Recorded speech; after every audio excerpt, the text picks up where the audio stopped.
எடப்பாடிக்கிட்ட எனக்கு பிடிச்சது இதுதான். அவர் மீது மீண்டும் மீண்டும் வைக்கப்படும் விமர்சனம் காலில் விழுந்து சீமானார், ஊர்ந்து போனார், தவழ்ந்து போனார்ன்ட்டு. நார்மலாக 24 எலெக்ஷன் இதுக்கு பதில் சொன்னார். வயசில் பெரியவங்க காலில் விழுந்து என்ன அப்போ அப்படின்னாரு. அதே போல் இப்போதும் இந்த விமர்சனத்தை குறிப்பாக திரு உதயநிதி அவர்கள் கடைசியாக இந்த விமர்சனத்தை வைத்தார் என்று. அதை கண்டு ஒதுங்கி போகாமல் என்ன இதை பற்றி போய் பேசுகிறாங்க, ஒதுங்கி போகாமல் நேரடியாக ஏங்க நான் என்ன கேட்டுருக்கிறேன், நான் இவ்வளோ தப்பு பண்ணியிருக்கீங்க, ஆட்சியில் இவ்வளோ தப்பு நடக்குது, ஊழல் பண்ணியிருக்கீங்கன்ட்டு நான் சொன்னால் தவழ்ந்து போனார் ஊர்ந்து போனார் பேசுறீங்க. இதுவா விஷயம்? இதுக்கு அவங்கள ஓட்டு போட்டு மந்திரி ஆகினது, துணை முதலமைச்சர் ஆகினது, தவழ்ந்து போனார் ஊர்ந்து போனார்ன்றது அவர் என்ன சொல்கிறாருன்னா, நான் தவழ்ந்து போனேன், ஊர்ந்து போனேன், மண்டி போட்டு போனேன், உருண்டுகிட்டு போனேன். இதுவா மக்கள் பிரச்சனை?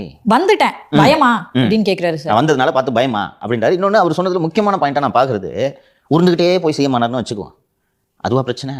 உருண்டு போனாலும் செய்ய மாட்டார் அவர் எழுப்புறாரு, ஒரு சில பிரச்சனைகளை எழுப்புறாரு. நேற்று ஒரு கேள்வியை கேட்குறாரு, நேற்று கடைசியாக பேசிய கூட்டத்தில் தான் நினைக்கிறேன். அதிமுகவில் யார் வேண்டுமானாலும் தலைவராக வர முடியும், பொதுச் செயலாளராக வர முடியும். நான் சாதாரண கிளைக்கழக செயலாளராக இருந்து பகுதி செயலாளர், மாவட்ட செயலாளர், எம்பி, எம்எல்ஏ, மந்திரி, இன்னைக்கு முதலமைச்சராக ஆனேன்.